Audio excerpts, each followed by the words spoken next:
Nataka nimuombe rais wetu wa Kenya, tafadhali bwana rais, you shouldn't be the source of threats in Kenya. Wacha kutisha wa Kenya. Kazi yako ni kuhakikisha kwamba Wakenya wote wako salama.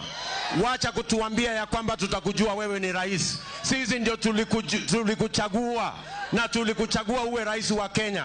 Wacha kututisha. Sisi hapana watu wa kutishwa. Kweli ama si kweli? Kweli ama si kweli? Tunaelewana? Sijui kama tunaelewana.